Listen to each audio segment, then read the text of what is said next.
Hey, everyone. Welcome to the Self Care Mommy Chat in May. It is May 2nd and my birthday month, so I am excited. So, everyone, come on and join us. Let us know that you are here. Just say hello in the comments and we will chat back with you all. Feel free to ask questions. We'll probably save any questions that you have for us. We'll save it to the end, but put any questions in the chat that you have for our guests. All right. And if you are catching the replay, be sure to type in hashtag replay. So, for those of you who do not know me, my name is Dr. LaToya Wiggins, but you can feel free to call me LaToya. I am a self care strategist for Christian moms, and I transition them from worn out to winning. I teach them how to no longer feel depleted, but how to develop healthy habits to be nourished, renewed, and rejuvenated with biblical principles that bring peace instead of self pity. So, self care, mommy chats is very dear to my heart because we are talking about all things self care, motherhood, and I like to talk about faith as well. So in March, we started off our self-care mommy chats talking about thriving and single motherhood. In April, we talked about balancing marriage and motherhood. And now we are talking about parenting children with special needs because self-care looks different for every mom. And I know the moms out there who has children with special needs, you need a lot of self-care, and sometimes it could be even more difficult than other moms, to find that self-care time. So I have an amazing panelist of moms who have expertise with children with special needs. And I have a parenting expert also. So she's a parenting coach and she has a child with special needs. So you all are about to get poured into a lot. All right. Hey, Tammy from Vegas. Thanks for joining us. And be sure again, say hi to y'all. I mean, say hi to us, y'all, so we can show y'all some love. All right. So, without further ado, we are going to go around and introduce each of our panelists. So, Shameka, we're going to start with you. So, just Hi. introduce yourself. Tell us a little bit about yourself, and yeah, all the amazing stuff about you. Hello. So I am Shameka Brown. I am a international parenting coach, part time, running my own group as well as business, SCB Education Consultants, where I support programs and parents. My group is called Parenting on Purpose, which is basically helping parents be more intentional with dealing with self care while navigating challenging behaviors with children. But that name will be changing in the next 2 weeks to Unshakable Parenting, where it's going back to a biblical foundation, but also bringing in an educational background. A little about myself. I am full-time background in special education, infant mental health consultant, as well as I work for a program in my state, helping navigate through the process of making sure that families have support that is needed to begin to make sure that their children and families receive services. Overall, I've been on the journey for over 20 years. I started off as a teacher assistant, almost 20 some years ago. And my overall goal when I started out was just to be a teacher. And life changed, and I was going to school to be a math teacher. And somehow the Lord messed up my resume. Well, I'm not going to say somehow the Lord changed that direction. I ended up going into special education. So my bachelor's degree is in special education. My master's degree is in educational leadership. And then my certification right now is in infant mental health, because I began to learn that in order to truly understand the process, you got to understand the parent and be able to support the parent in order to help the child.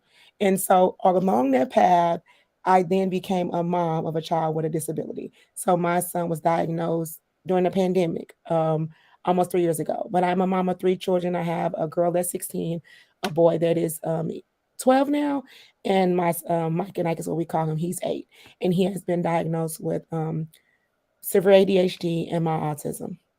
So overall, it's my way of life, it's my heart passion, just to make sure that moms get the support from the educational background that I have, as well as from the mothering side, because it's a different journey that I learned along the way. That is different being a actual professional than I'm learning the lens of a mother. And it's really a great different feeling and emotion, as we all know on the screen, right?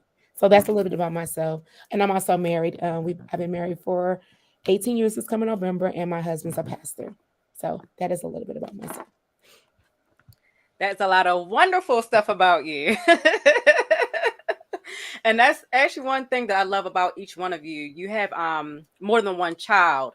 So I love that you not only have a child with special needs, but you get to see, or you experience the difference between, parenting each one of your children. Mhm. All right, Cherelle, we are going to go down to you. Tell us about you. Or tell them because I already know about you. Hello, everyone. My name is Cherelle Jeudy. I am a holistic health coach. I currently reside in Silver Spring, Maryland, with my husband and four boys. My oldest is 15. My second oldest is 13. The middle child, he got middle child syndrome. He's 10, and the baby is 5.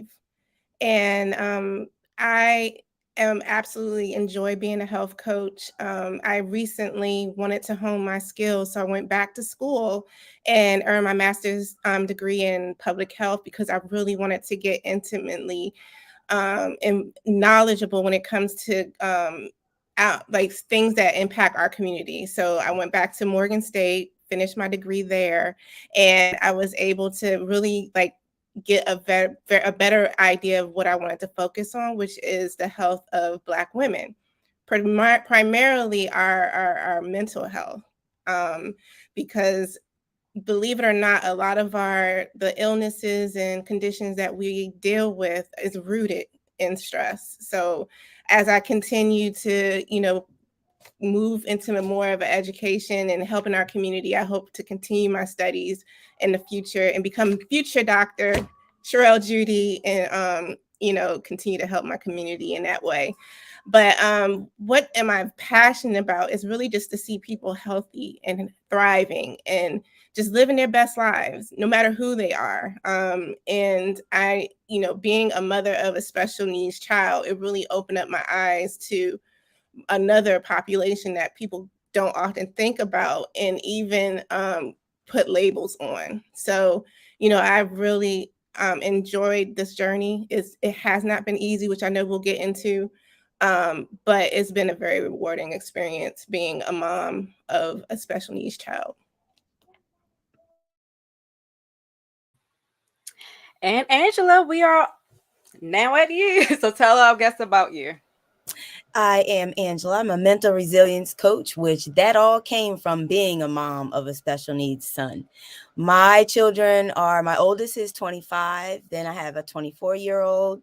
He suffers middle syndrome because he's like the first and the middle. Then I have a 22-year-old, and my nation, who is my son who has spastic quadriplegia, cerebral palsy. He will be 21 in July. So this has been my whole life, literally, because I've had all four of mine when I was 23. So I had four children by that time. So I've been able to just live this process. And I will say it has been a journey, but it has been a journey of love. He's taught me so many valuable lessons, like that I've been able to build my mental resilience on.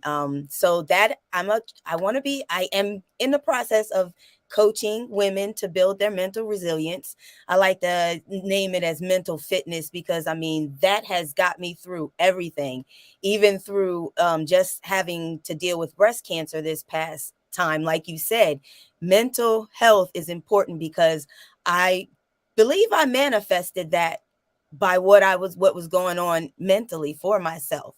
So that is one thing I just want to help women, and even men, if possible, to know that your mental health, your mental resilience is what we need to be focusing on. Our personal growth is continual. We need to always focus on that. That should be living. We should not just be existing. We should also be living. And part of living is growing. So we have to stick to that. What else? Nation is, let me tell you, that guy, I swear he's the if he's not happy, we know something is wrong. So he's been the catalyst to keep everybody in like a loving, happy state, because from the time he goes to bed to the time he gets up, he smiles, he's happy, he wants to talk to you, he wants to laugh with you. And the new thing is, I had to keep telling myself he's over 18. He will be 21 this year. So he's starting to understand that. So let me tell you, the cuss words that be coming out of my baby mouth, I'll be looking at him like, child, I done gave you adulthood and now we just going at it. I just be looking at him like, but he's not saying it like meanly or nothing. He's just now like, oh, I'm expressing myself because I'm older. So, and it's different. He's wheelchair bound. So I've had to be caregiver, like to the full, like showers. We still do showers. I still brush teeth. I comb hair. I wash face. I pull up clothes. So it's been, I don't have all the degrees or anything, but I tell you, they call me Mom PH. They call me Mom MD because they know that I know how his body works, where the tightness is. I know how to get him to calm down so he can relax, so that they can do what they need to do. Like, we're here. Before he answers them, he looks at me like. So it's just been a journey being a special needs mom, and to y'all, I commend you for it, and just know to just keep going and love them and know that they're there and they smarter than we think. Trust me, they are so smart. But that's me. Yes. So, Angela, since you already told us just a little bit, oh, I'm sorry. Was somebody talking? I feel like No, I I heard think an that's my echo. computer. Oh, okay. You could. I heard an echo. I wanted you all to share your stories, about your children, about your own journey. How did you find out about their diagnosis? What were your initial feelings, and how did you get through that? So, Angela, you already tell us a little bit about your son. So let's start with you. Okay. Well, I found out I didn't really know about his diagnosis when I delivered him, because it was it was kind of an emergency C-section, but not, because they kept me in labor. And when I did deliver, it was an emergency. And he took his first gasp of air at 11 minutes old. So he had asphyxia to his brain. That is why he has cerebral palsy right now. That's why he's spastic quadriplegic, because I guess some of the triggers aren't gone to his body for him to be loose. And that was one of the things that I noticed. He spent 17 days in the NICU. He came home on my 24th birthday.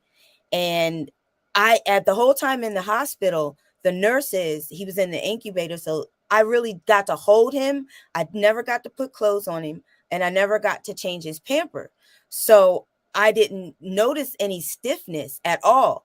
But when I got him home, that's when I was like, why am I just like, tight to where I couldn't put his clothes on without like holding. I couldn't put his pampers on without holding my hands in between his legs and putting the pamper on like that. It was weird to me. So at that time, it was Ask Jeeves, and the internet was just kind of starting back in this was 2002. So I started investigating. I started looking on the internet, and I was like, this seems like cerebral palsy to me. So in April of 2003, I took it to his pediatrician and was like, I think he has cerebral palsy. And he did the test, and he was like, you're right. And he was like, he's spastic quadriplegic. And since then, I've just been on this journey of just learning what I can do for him, and making sure that he knows that he can do anything. He just has to figure out how to do it in his own way. And that is exactly what he's been doing. They told me he wouldn't talk. They said he would be a vegetable. They said a lot of things that he's just defied all that. He didn't start talking till he was 6, but he talks. And sometimes I look at him like, please hush. Like you. But that is his journey. His journey is just of being a light, just being a light, and just wanting to grow and know things. He loves basketball. I mean, that child loves him some LeBron James. That is his man. I'm trying to get him to meet him in the shoes. We tried to do the shoes, but his foot won't work in the shoes. So, but he's just a positive person who just wants to grow. and learn and teach lessons, because I tell you, he's taught every single person he's interacted with a lesson about just being. Because he doesn't see special needs or disability. He thinks he's just a regular person. He be looking at everybody else like, child, these is legs.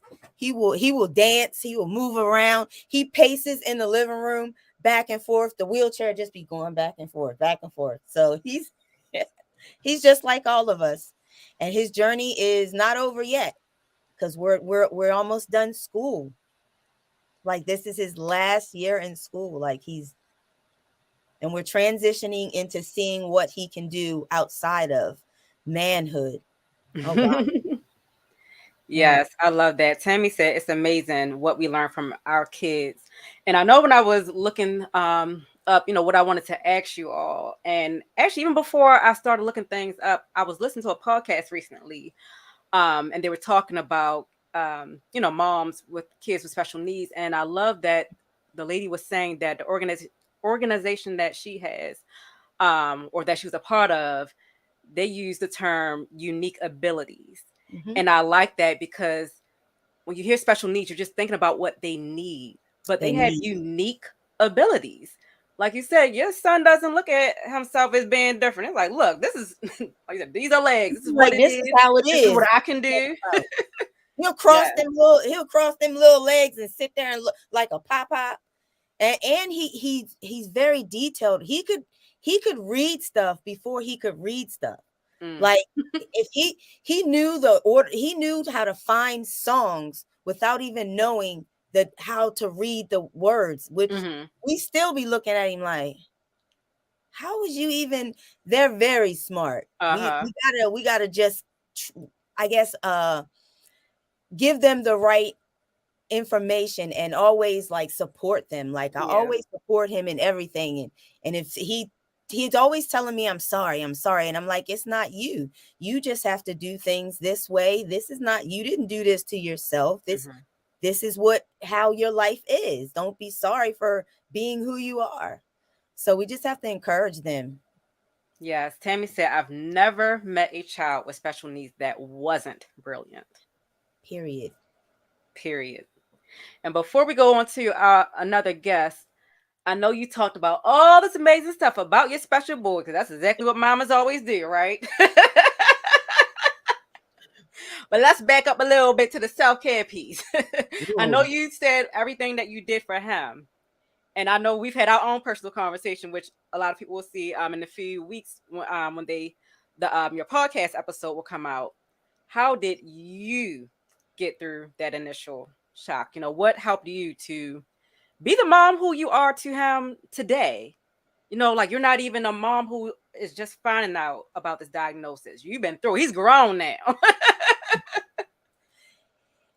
I guess during the time that I had Nation, my mom she had breast cancer. So she was going through her journey.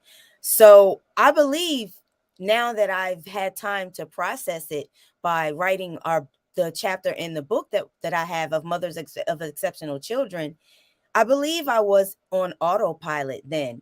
And my main focus was, I'm going to raise this child and he's not going to know that he's different. And I'm going to take care of him and I'm going to figure out how. So for the self-care for me was him. Oh, I was about 200, almost 230 pounds then. So it was like, okay, I have to take care of him. I have to lift him out of the tub. I have to lose weight. So I started just, okay, let me take care of that. Then it started going into my mental, like, oh my gosh, I have to take care of my child. Like, he's not normal. Like, and then it was seeing other families with their babies that are the same age and noticing little things. He couldn't talk. How do I communicate with him? How do I know he wants something to drink? How do I know he needs his pamper change? He didn't even start being able to go to the bathroom and know he was going to the bathroom until he's like 13 for himself. So it's like those milestones were traumatic for me in a sense, but they also taught me how to slow down and pay attention and to cherish each little thing that our children do. And it even helped me to individualize them. So I don't really have a favorite, but I have a favorite out of each of them because of the differences in them that I was able to see. And it started beginning to journal. I made sure I journaled because, and I always talk to them like, just so that they knew if mommy snaps, it's not y'all, it's me, because that was kind of therapy for myself, because I didn't want to take on what I endured and in childhood and pass it on to them. So I was like, I'm going to explain to you, this is what's going on. It's never you. It's me going through what I got to go through to help myself. So what? Journaling, reading self-help books, that helped too. Like I've found The Power of Intention is by Dr. Wayne Dyer. This book changed my whole entire life. And I recently went back and watched the a YouTube he has where he's doing the audiobook, and I listened to it, and I have lived that book. So it's like you have to start. For me, it was hard. It's kind of hard thinking and focusing on myself. And I think having breast cancer was the catapult that was like, you have to start, because I was still nation, because it moved from being his mom now to I have to be his guardian, to like I have to sign legal papers to be his guardian. I have to, when I take him to the doctors, even though he don't understand and they know he don't understand, they still ask him and he still looks at me and I still look at him and say, well, nation, you know what mommy says. Do you want me to tell you what I want, what I would do? And he says, yes. So I tell him, and then he tells them. And it's so weird because I'm like looking at them like you. So it's just hard having that focus on myself. And that is self-care that I'm working on, is just taking that time for me and doing what I want. So I'm doing speaking, which I think is awesome. The podcast, this helps so much. You don't understand when you only communicate with the people in your house.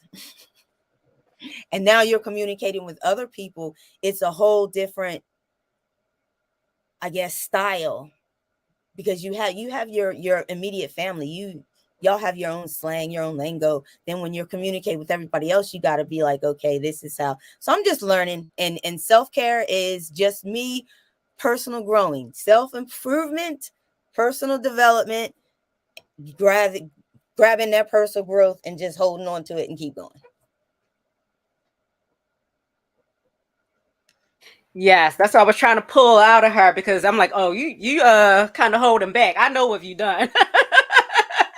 But yes, I love that she had mentioned before. It was kind of like, well, what, I have to care for him for the rest of, his life. So what do I need to do?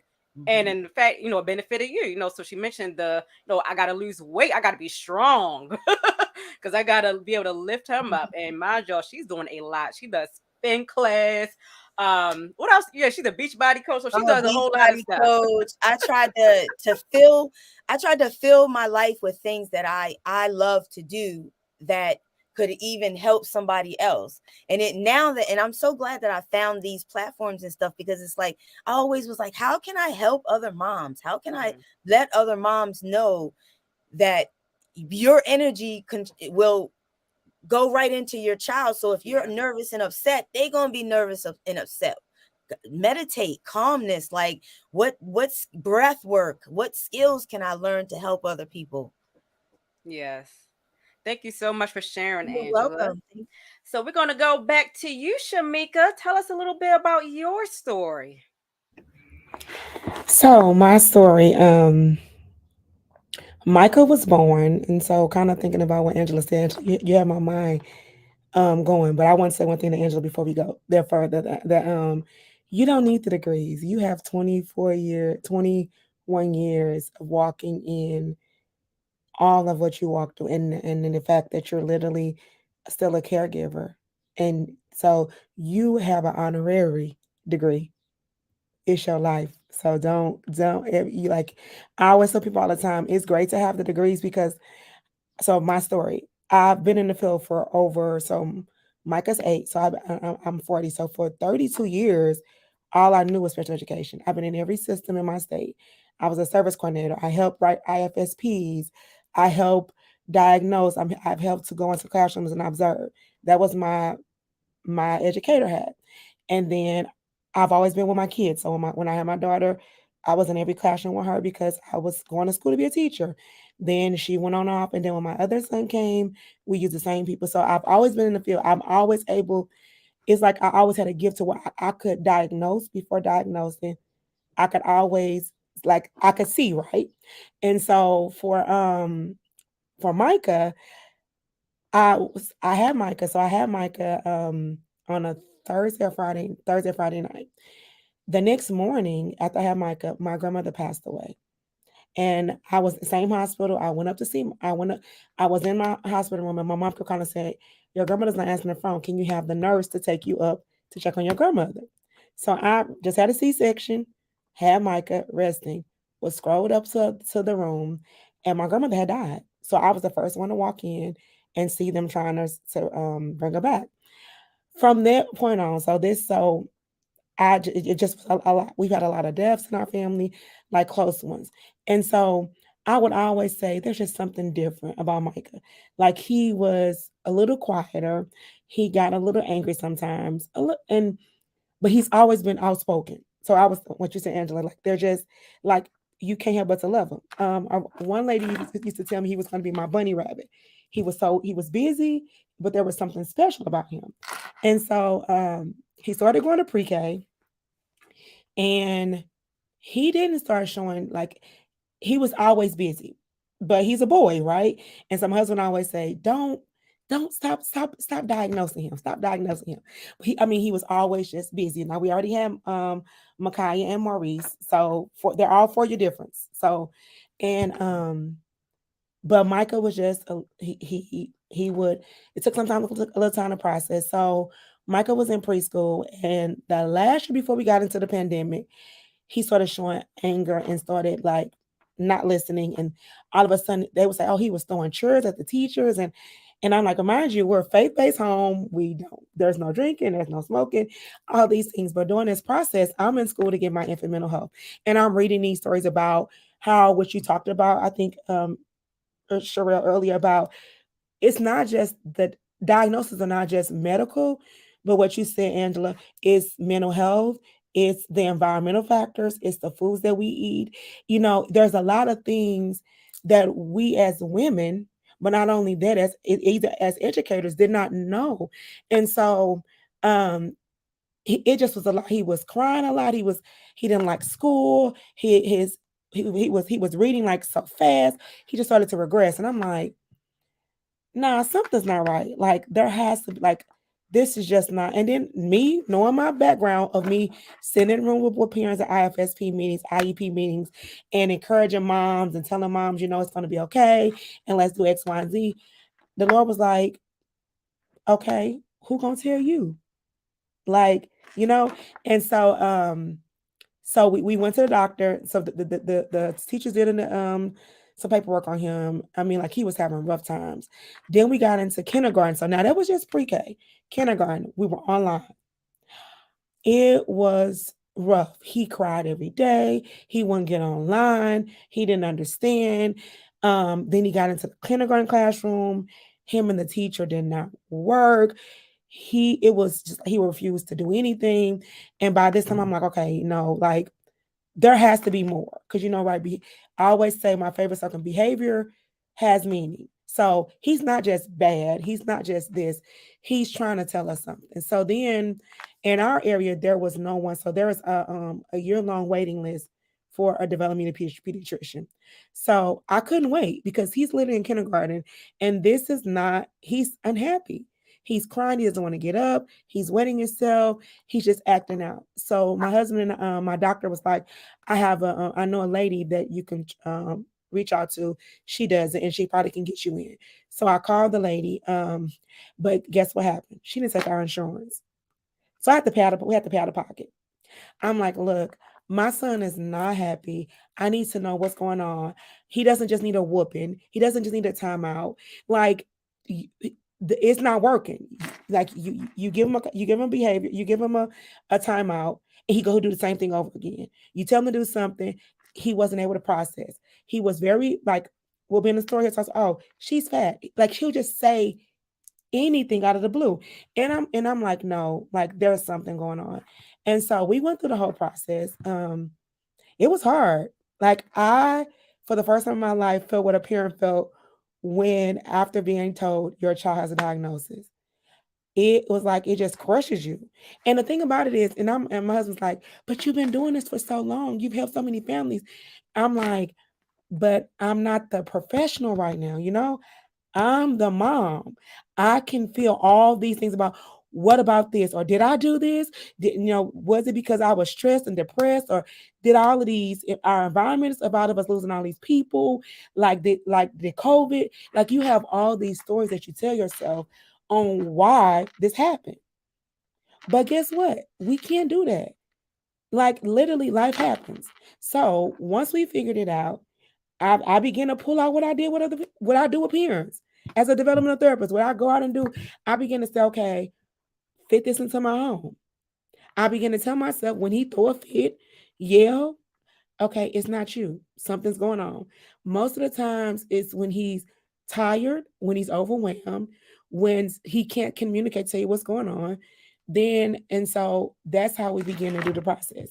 And then, as a parent, and I'm pretty sure it was tough because people was just your family members and those around you would always just like, can you make him sit down? Won't he just be quiet? I'm like, no. And for a while it was like, we're just not going to go anywhere. But I'm like, no. Because as you said, it's not right because they didn't ask to be this way. But I always tell parents, right, as an educator, like, you are the right parent for the job. God knew, like, this is what I tell people all the time. God knew that you can have this gift. So this gift is to you to teach something.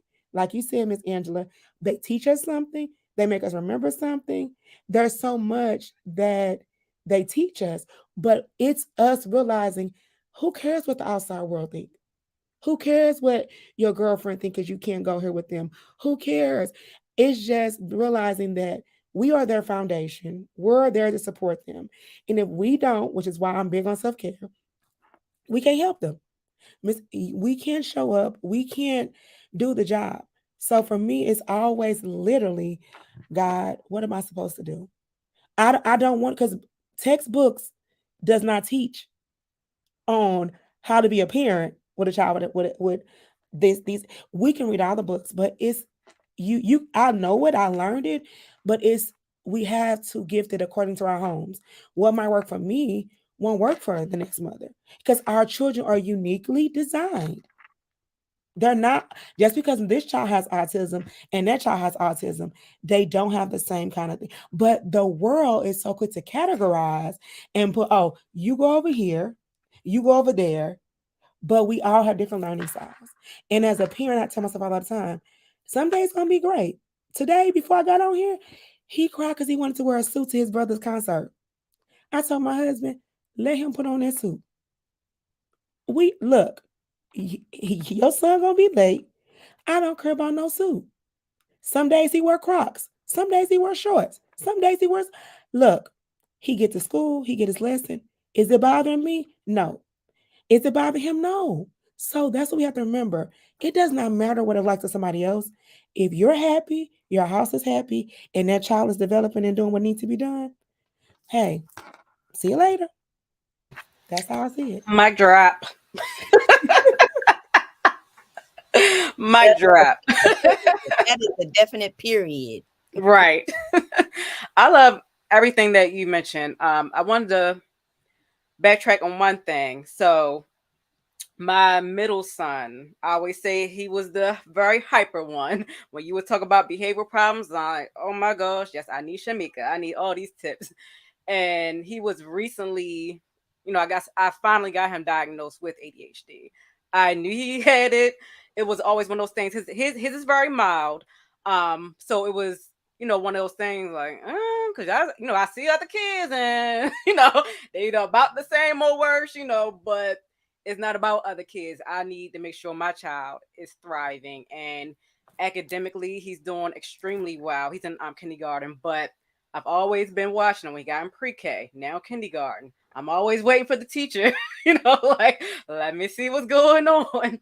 And thank goodness he's doing well academically. But the behavior, piece and the focus, is an issue. So, it seemed like it had been getting worse lately. So I'm like, you know what? Let me just go ahead and be a mom, because you had some family members just like, oh, Jalen just Jalen. Jalen is just Jalen. And I want my baby to thrive. So let me That's the key. see Mm-hmm. if he truly does have it. I'm not trying to put a diagnosis on my child, No, but if he does you want need to help, equip.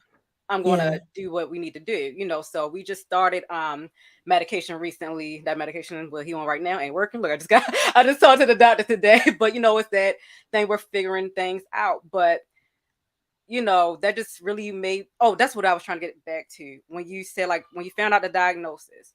In my head, I pretty much already figured he had it, and even just getting the official diagnosis. It hit you.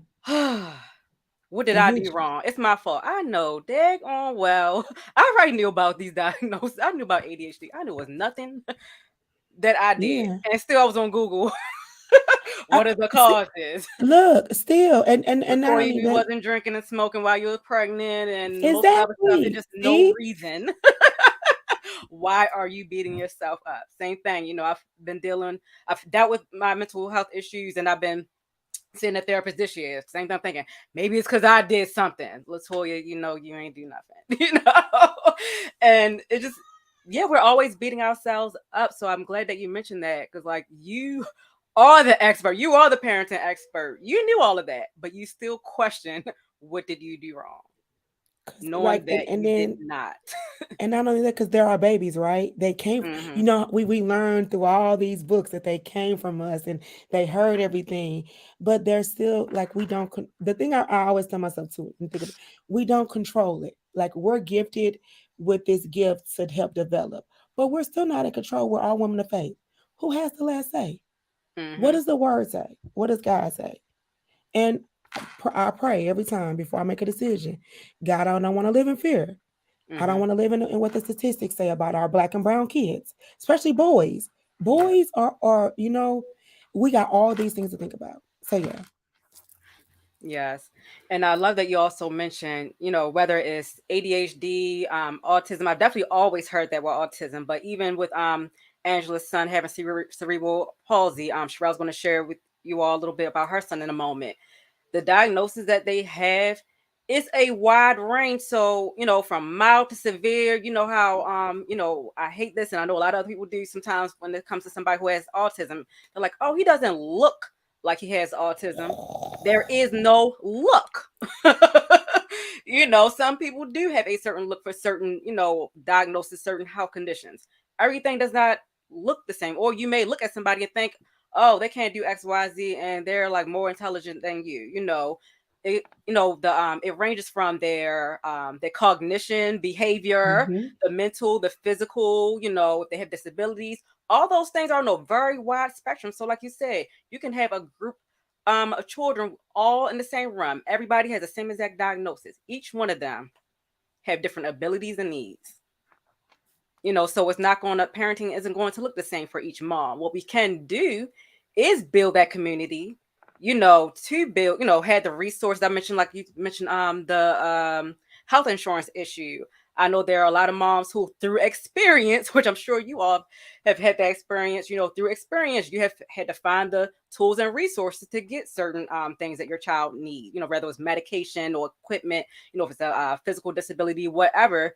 And these are the type of things, while we can connect to just help each other out. What Yeah. worked for this parent may work for you. What may work for her doesn't work for you, and so on. So it is good for everybody to connect with each other, but just know that it's not going to look the same for each and every one of us. Just like a mom, period. If you don't have a child with special needs, parenting is still different for each and every last one of us. The way we take care of ourselves is different. How you want to take care of yourself ain't gonna work for me, and vice versa. So we just really have to figure out what works for us. We have to see what works for our child. I love that you mentioned certain things. It's like, why do we care? So okay, your child want to put on a suit, okay, let him put on a suit. Like I said, he's happy. That was the main thing I wanted to repeat back what you said. As long as you're happy, your child is happy, everybody in your home is happy, forget everybody else. That's their business if they have a problem. My home is happy, my child is happy, life is good. Amen. All right, Sherelle, Miss Judy, it is time for you to share about your story and about Joel, right? Joel. I want to almost say Noel, confusing him with Yeah, it's some people say Joel, it's Joel. We call him Joel, but yeah, Oh, I Joel, don't know little why I thought you Joel. actually said Joel before. Okay, so Joel. Some people call him that. It's Maybe fine. that's It doesn't why. matter. Say potato, potato. It's the same. So our journey actually started when I was still pregnant with him. So when I was pregnant, you know how you have these prenatal tests and everything, and they were like, Miss Judy, it's a very high chance that your child has Down syndrome. And in previous pregnancies, I've heard that, so I was like, okay, yeah, I mean, this is probably the same thing, right? And what was so crazy, the first solution that the doctor had for me was termination. And I was like, my husband's like, no, we're not going to do it. So then we had to go for the ultrasound just to check and see if he had any of the features, that he may have Down syndrome. And they were like, well, he has, a hole in his heart, that is pretty consistent with children with Down syndrome. And his solution was termination. And then we went to a genetics, what do you call him? A genetics doctor. I'll just call him that. And I said, I don't want to hear it anymore. I'm not terminating. Please don't even give me that solution. So she was like, okay, that was the end of it. But we had family members who were saying the same thing. Like, he's gonna have all these issues, maybe the best solution is termination. I was like, no, we're not going to abort him. So when did we find out that Joe had Down syndrome? I knew right away when he came out that he had it. He didn't get officially diagnosed, but I could tell like around his eyes, he had the extra, they have the extra flap over their eyes, and I was like, oh yeah, he has it. But he was so cute. I was like, and then that mama bear instinct immediately kicked in for Joel, and I just became very protective. However, I did have a mourning period. Like I was grieving that my child, had to go through this. Like I remember praying, I had people praying, like, Lord, why, and the scripture that one of my sisters in Christ gave me was that Joel is fearfully and wonderfully made. Just keep speaking that over him. So I was like, while I'm in my mourning period, I was grieving because I was just like, I didn't know what kind of life he was going to have, what quality of life he was going to have. And then like a week after we brought him home, he started like, he couldn't keep his food down. And so we had to, take him to the hospital. They thought he had a bowel obstruction in his bowels, and found out he has a disease that is his colon wasn't functioning at all. So we had to go through that, and that was life threatening. Down syndrome is not life threatening, but what his physical condition, that was life threatening. The hole in his heart, that was life threatening. And that put into perspective, and I was just like, just praying, Lord, I just want him to be okay. So as we were in the hospital, I had people praying for him. We left home with so many diagnoses. He had, Down syndrome was confirmed, which I already knew. He had the disease in his bowels. He had bleeding on his brains. He had a hole in his heart. And then he developed, because of the PICC line, he developed a blood clot in his leg. So, we was just like, oh, poor Joe. Like, what kind of, I'm just thinking, what kind of quality of life is he going to have? And it just puts things into perspective, what really matters. And it was no longer Down syndrome. At that point, it was just like, okay, my child has Down syndrome, but what about this? So, we just prayed over him. Honestly, we prayed over Joel. We had everybody praying for him consistently. Like, we had people like on prayer, prayer circles, just continuously praying for him, and praying for me, praying for my husband, because that was difficult. And he finally stabilized. And then, he did have to have his colon removed, and that happened during the pandemic. So, just taking care of him and making sure that he was good, making sure that my other children were good, making sure everybody's good. It really did take a toll on me taking care of myself. Like, I just didn't matter at all. Like, I need to make sure everybody's good. And I was still working. I was homeschooling at the time. It was just a lot that I was doing. And I just put my self-care on the back burner. Even when we did the conference, LaToya, I was just like on autopilot. Like, maybe people didn't notice that, but it was just like I needed to, just be there for others. And I really wasn't showing up for myself. So, it's hit I hit a wall. I started to develop like anxiety, couldn't sleep, started having panic attacks. I'm a believer, like, what is going on? Like, and the root of anxiety, of course, is biological, but it's fear. Like, I was dealing with a lot of fear, like, of the unknown. And I had to pause. I did go back to school. I don't know what I was thinking, but I did decide to go back to school, and that on my plate. I walked the stage, thank God, in December, but I was just like, I could not even remember that day. I was so tired, and I was like, okay, time for me to look for work. And the Lord was like, no, you're going to sit down. And that's what I did. Like, the last couple months, I was just like, I did nothing. Like, I worked, of course. The boys, are in school and everything. Joel's pretty much more, in a little bit more independent. He's 5, but he's a little bit more independent. So, I just made myself and taking care of myself a priority. And that's kind of where I've been. Like, I've been exercising. I've been trying to get more rest, drinking water, staying away and out of drama. Like, I have a very low tolerance for drama. So if like if you're bringing too much negative energy, I can't. I'm sorry, I can't do it right now. Like, honestly, that's how I've been the last couple months. Has really been about taking care of myself, because, like you said, I believe with Shameka, like, if we go get sick, right? If we're not taken care of, like, what happens? Like, what happens to our children, especially those, because I am his caregiver, like, things that he needs, like, he needs help with the bathroom still, like, making sure he eats and takes a bath and, all this stuff. Like, if I'm not able to do that for him, that hurts him as well. So I had to make myself a priority in this season. So Yes, thanks for sharing that, Cherelle. And I just want you all to know who was watching. So you had Angela, who, her youngest son, who has cerebral palsy. He inspired her, and between his inspiration and their journey together, that's what motivated her to become the mental resilience coach.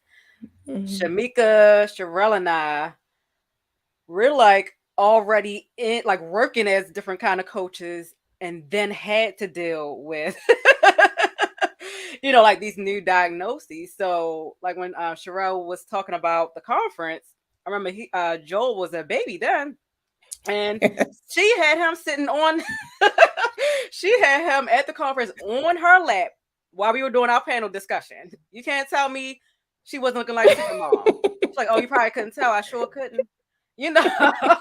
And she was already a health coach. And I'm just saying that because I feel like sometimes when people look at the expert, you look at them like, oh, they're they're perfect, or oh, they already know what to do, so it's not bad for them.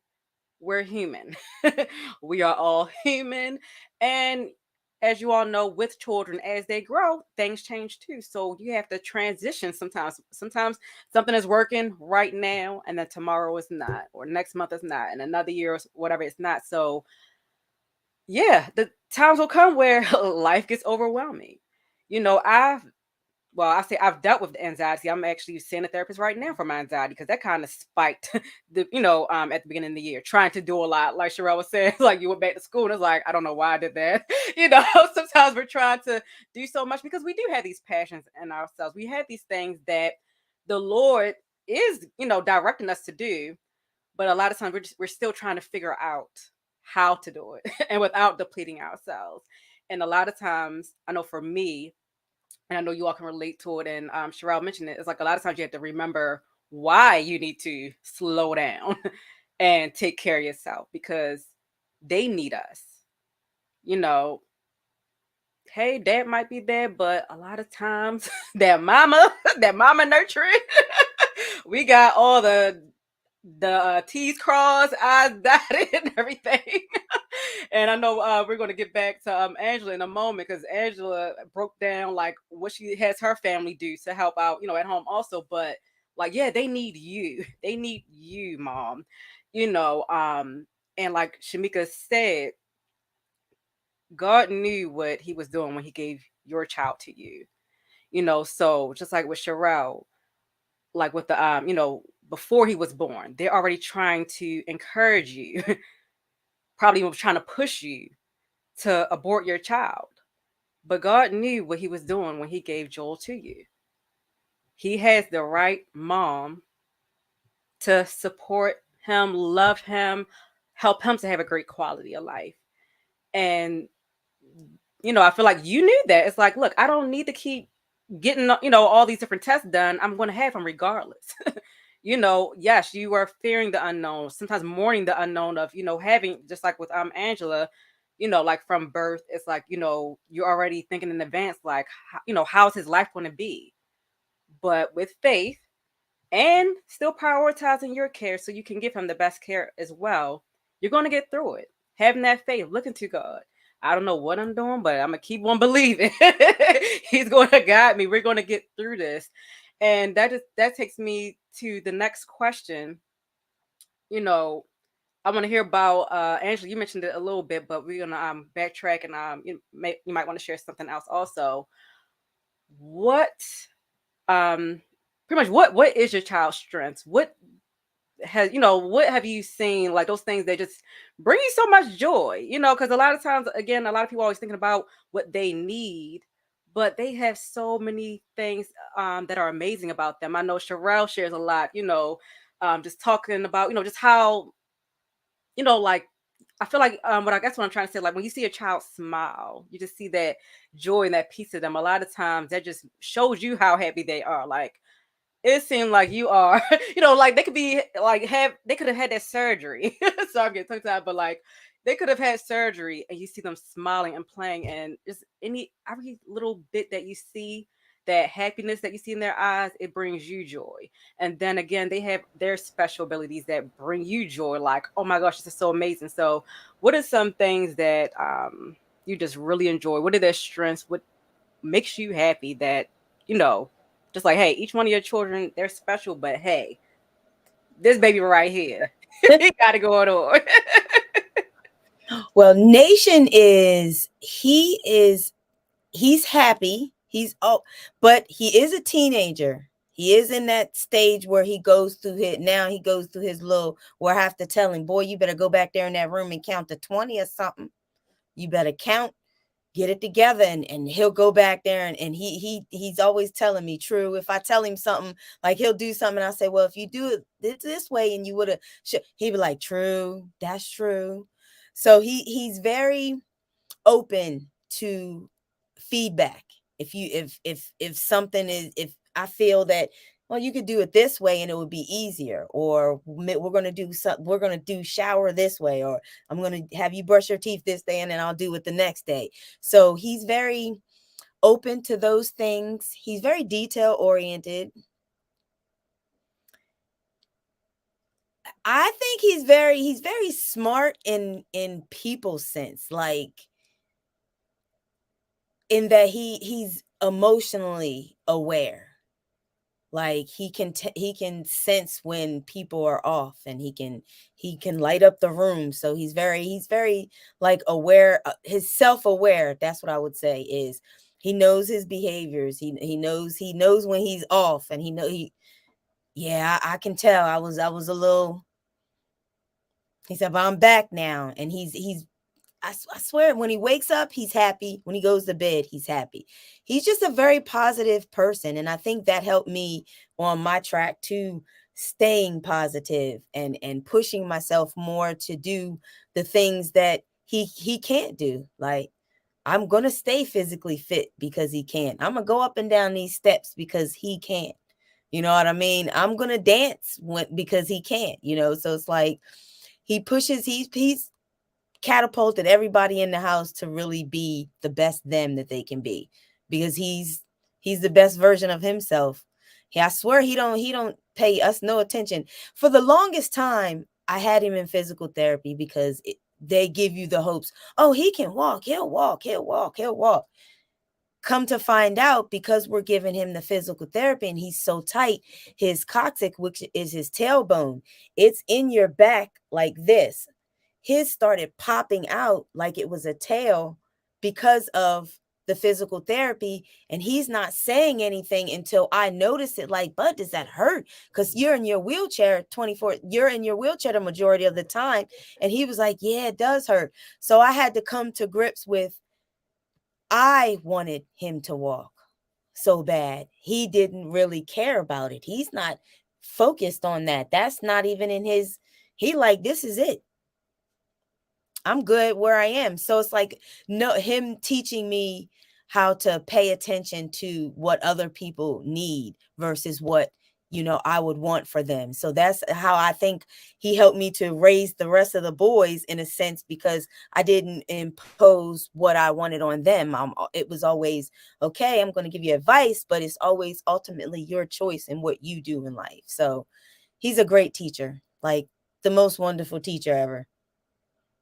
A life teacher. That's what they are. They teach you life and how to be a person, how to be a human, and have humanity, and actually have like morals and virtues, and smile and be happy and care about how you make a person feel, and not judging a person, because it's like, I feel if I'm going to be judging somebody, judging. It's like you're judging. Somebody's sitting around judging my child, and I don't want that. So just those virtues of being the best version of yourself. Yes, I love that. What about you, Shameka? What have you found rewarding on this journey, and what are your child strengths? Those things that bring you joy. I would say his character, and he's a musician. Like, he literally has been playing the drums since he was like 2. Like, literally, and sitting in church on the front row. He out from using sticks from pencils to sticks to taking my boxes, and like, he loves music. He loves church. He can preach a bad message all the time. Um, and he's very caring and loving, like, literally. And it's like, when you know you're having a bad day, he gonna either join somebody or tell you to watch something. So for me, even though his social skills are not always appropriate, he doesn't know when to cut it off. That's part of his but he'll give anybody anything.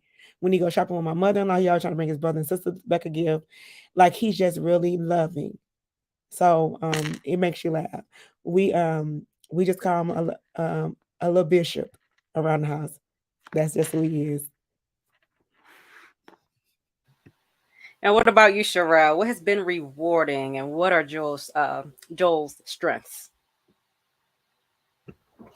I would say his ability to go through adversity and go through it in such a positive way.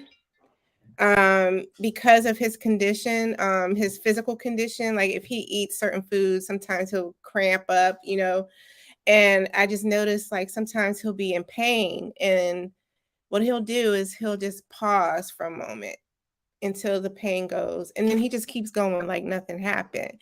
And it's just like, I learned so much just by watching him, and seeing how he has dealt with adversity, because he does it in a way where it is what it is. Let me just wait while until the moment pass. And I don't always do that. I get very emotional. I get upset. I cry. I probably have temper tantrums more than God cares to hear. Like one of those children. But he's shown me how to handle life's adversities. I think that's like one of his greatest strengths. Also, just hearing, he's just a happy person. Like he's very positive and excuse me, my children. I knew they couldn't last an hour. I just knew it.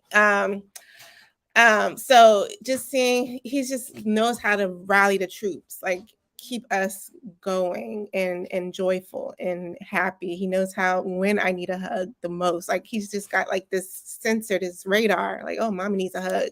And he'll just come up and, just give me a hug when I really need it, and it's just been, he's just a great kid. And my Wi-Fi is acting up, but all my children, they have their strengths. But it's just, he's just amazing. I love him. And my Wi-Fi is going out, so I'm gonna try to. You're clear now. And Okay. speaking of the other kids, I wanted to know how you all how have the other kids been, with their sibling. I feel like some people have challenges initially, like even they can get along all the time, but like what are some ways that I guess you could just share about the interaction between your other children and your child who has special needs? Whether was it bad at first, was it something that how did you have to help them through it? Just whatever you care to share. And you can go, Angela. They are awesome because they're stair steps. So we have 25, 24, 22, and soon to be 21. They're always like so close to where they helped me.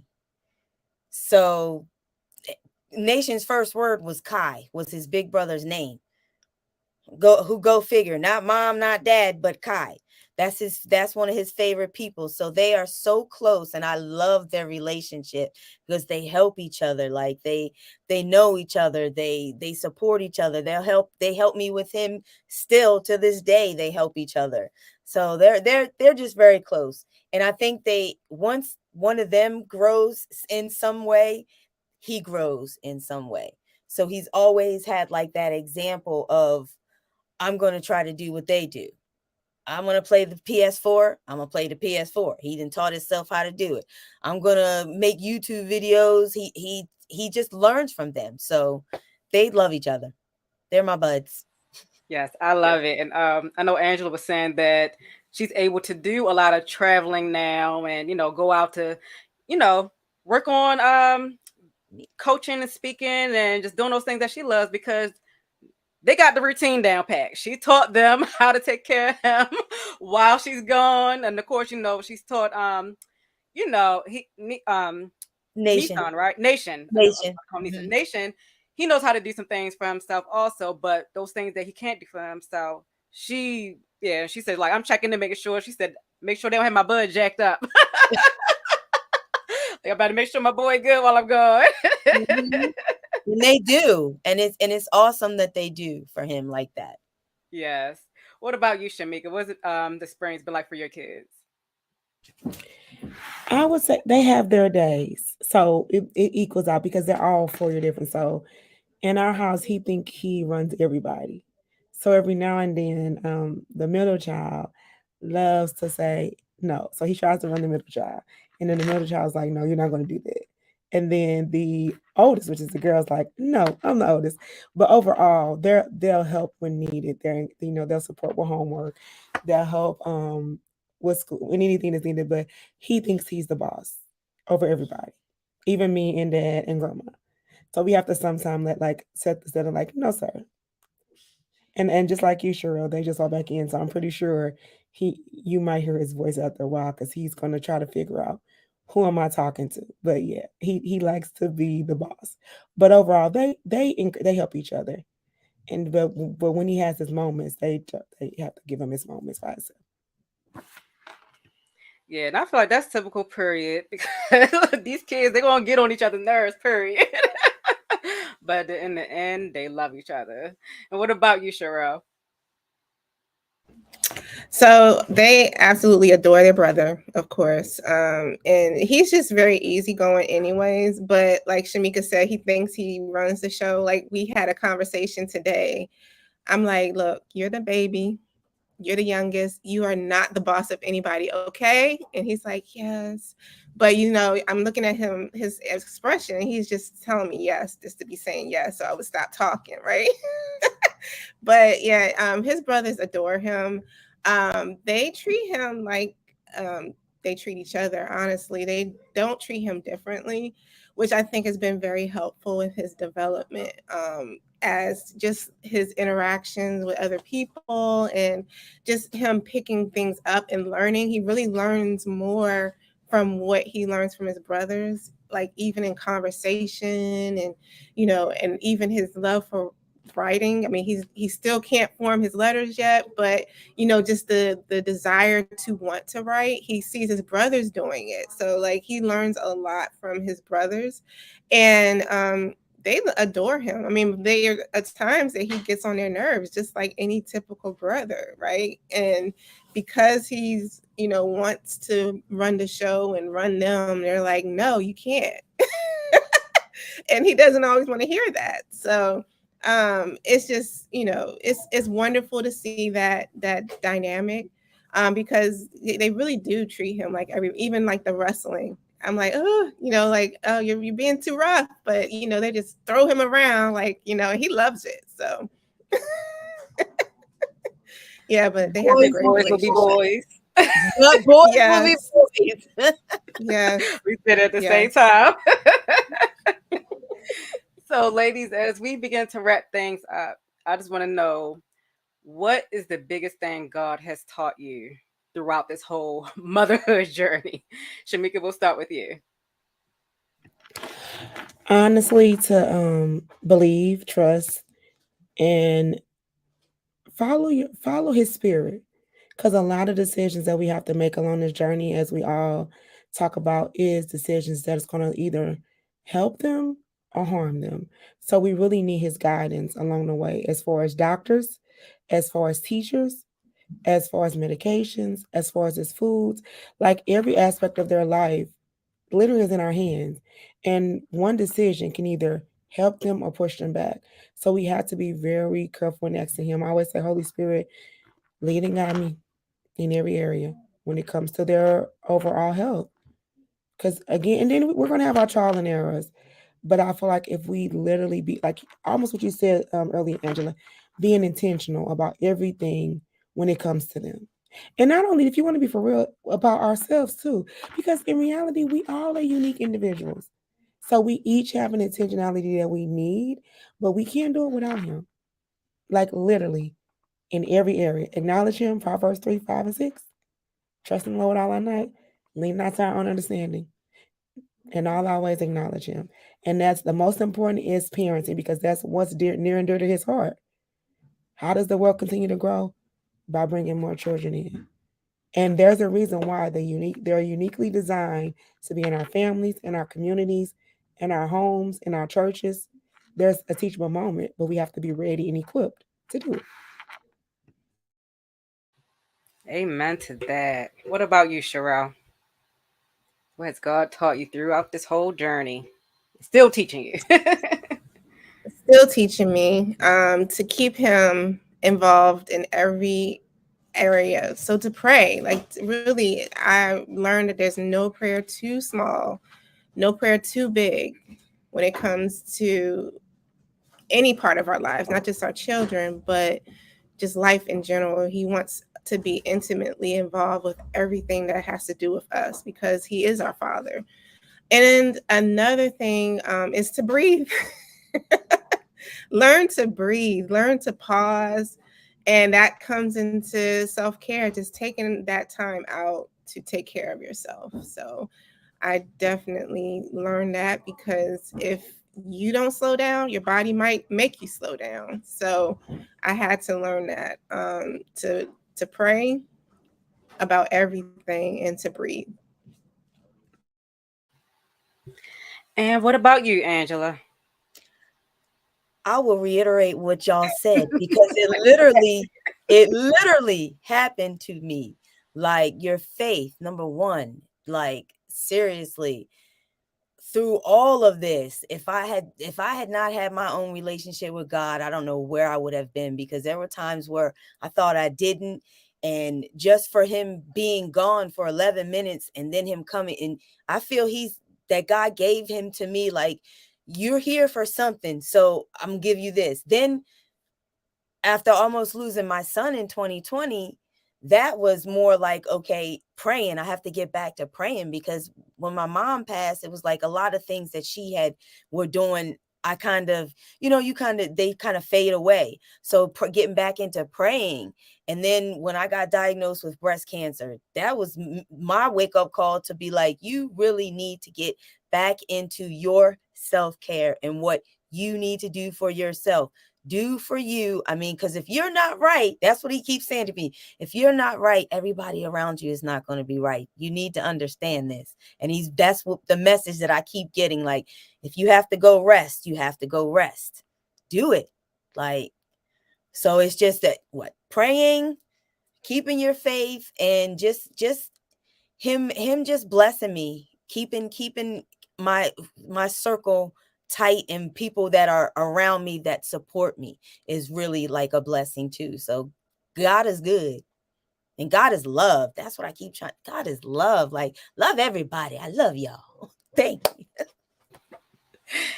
And just to be clear, y'all, when she said that her son was in an accident, she was talking about another son. So she's had to take care of another child, after an accident, and help him be resilient, So, yeah, mothers, we got to take care of ourselves, because, yeah, our babies need us and the world needs us. As women of God, we are here to serve in many different ways. So we have to be well equipped, taking good care of ourselves, our souls in every way. So, mamas, as we come to a close, I'll start with you, Shameka. What is a word of encouragement, a tip, advice, or resource, whatever you want to share with the moms out there who could need support, or whatever it is through your experience, and you are a parenting coach, the parenting expert, and you have a child with special needs. So if there's anything in particular you would like to share with our moms, go ahead and let them know. I would honestly say it starts with you. At the end of the day, it starts with you. So it's important to check your triggers, check your emotions, check your mindset, check your health. And then, if you're any mom in any community where your child has a disability, connect with your programs that service them. Learn about the programs that are offered to you. It does not matter because of your income level. It does not matter because of your education level. There are programs through every state in our state that support families with children with disabilities. Do not feel like you're by yourself. You got to pay for everything. Connect to the programs in your community. If you don't know where to go, if you're in the state and need help, send me a message. Connect with LaToya, and we can find it. But don't be out there by yourself. That's the key to it all. You gotta take care of yourself and get in a community that can help you build, and also know what your state offers. And if you need it, speak up. Pride will get us lost. Pride will make us lose opportunities, and where we're trying to create a wheel that's already been created. And if you need, we'll help getting access into those areas. There's always an advocate program in your community. Reach out, and we can make sure that you get what you need. Those are the key things that to continue to parent and to continue to take care of ourselves. So I would encourage you, connect, connection, and taking care of yourself. Connection and taking care of yourself. What about you, Cherelle? So that was number one. I said find a community. Most likely other parents whose children are going through the same journey as yours, like other parents who are dealing with children with ADHD or other parents who are dealing with autism, even though it's, you know, a spectrum, a range, it doesn't matter. They will still probably have tips and strategies to help you, you know, while you're processing, especially when you're new. Like, it's a new diagnosis. It's so important to have a community. My good friend, she's like a sister in Christ, big sister in Christ. Her son has Down syndrome, and she was such a great resource for me and even emotional support as I processed the fact that my son has Down syndrome, because, you know, like, Mama Bear did kick in, but I still had to process the fact that he had it, you know, because it was going to be a different journey than what I was used to. And my other tip is just to practice forgiveness. Honestly, you're going to feel angry. You may even be angry at God, like, why did you let this happen? Or you may be angry at yourself, like, what did I do? Like, you thought maybe there was something that I did. No, you just have to understand that this is life. This is what happened, and this is what you have to deal with. And it wasn't anybody, it wasn't done maliciously. It was just something that happened, and God has a greater purpose and plan for your child. So you have to practice forgiveness, honestly, and not stay in a place of anger, because some parents are angry that their child is dealing with that. And it can sometimes reflect in how you care for them, or even have some kind of resentment, or, you know, towards your child. And you don't want that. You want your child to have the best opportunity to thrive. So you have to practice that as well. That's my tip. Thank you. And what about you, Angela? Yeah, I love that. It happened. It didn't happen to you. It happened for you. For you. The key is for you. You gotta just know. And I want to. A tip is just about energy. Just watch your energy. Just watch your energy, because they will pick up on it. Like, that helped me through seizures and everything. Just knowing how to control my energy, and knowing that he gonna pick up on it, regardless if I think he's not or not. He will know. And another thing is, I do have a resource. Me and 5 other mothers of special needs children. We wrote a book. It's called Mothers of Exceptional Children, and each of us have a story in here about our exceptional children. But in the beginning of the book, another a writer, Abina, she wrote an introduction, and she gives so many useful resources. Like, she breaks down the IEP, what it is. Like, it's so many, and we're this is pre-order now, and we're still working on getting it done. But I think this would be a great resource. We've already got it to where it's going to be in somebody's curriculum. So, and I know that there was no books about special needs. Like everybody's been saying, everybody's child is different. So I think this book would help give resources and everything, because every mother's story is just so information packed. Like, so that would be my advice, is just to, and same thing with the ladies, pray and just have a community that supports you. So, speaking of your book, Angela, how can our followers, listeners, however they're viewing this right now, how can they stay in touch with you? How can they get your book, and let them know what you have coming up? All right. You can follow me on Instagram, and that's at today's_vibe 4.0. On Facebook, I'm Angela Williams. And what else is there? Oh, I have another book, Girl Get Up and Move, that I have coming up with LaToya's in that book also. It's another anthology. You Are More Than a Conqueror. So that's coming up. And what else do I have coming up? I have a break coming up, child, because these last 3 months have been, look, your girl is taking a break. That's what's going on. For like this month, I have like a break coming up. So that's me. That's what I got. But follow me on social media. If you want to join my VIP resilience community and get in the email chain, then go ahead and just message me on either Instagram or Facebook is fine. Yes, and I'll be sure to put all of their contact information in the comments after we wrap everything up. Shameka, go ahead and tell our followers how they can stay in touch with you, and if you have anything coming going on. Well, for the month of May, I am doing a TV show for I'm stepping in for another sister in my group. It's called Hearts TV, and I'll get you over every Sunday at 5 p.m. Central. I'm talking through the social emotional development of parenting for parents, as well as how to connect with your love languages and then practice self care. So every Sunday, starting this Sunday all the way to the end of the month of May, will be a 30-minute segment on I'm teaching you social emotional development. And so that's one way. I also have a parenting group called Parenting on Purpose, where I support and moms with self care as well as provide training and strategies. I am Shameka C Brown on Instagram, and on Facebook, Shameka C Thomas Brown, because my last page was taken. Also, I have SCB Education Consultant, where I also do trainings for programs, chakra centers, and organizations. And I will be launching this month back opening my podcast, which is I'm changing the name to Unshakable Parenting, to rebuild the brand and begin to speak more on the needs of families from the professional and the personal realm. So those are some of the things that I'm connected to at this moment. All right now. And what about you, Cherelle? How can everybody stay connected with you and let them know if you have anything going on? Yeah, so during my during my break, I was still my wheels were always turning. So I actually authored a guided journal. It's called Refuel, and the focus is on busy moms, caregivers, and busy professional women who need to take that like a short break to themselves, because we do need to be more intentional about taking time out every day just for ourselves. You can find me on Facebook, Cherelle Jeudy. I have a very unique name.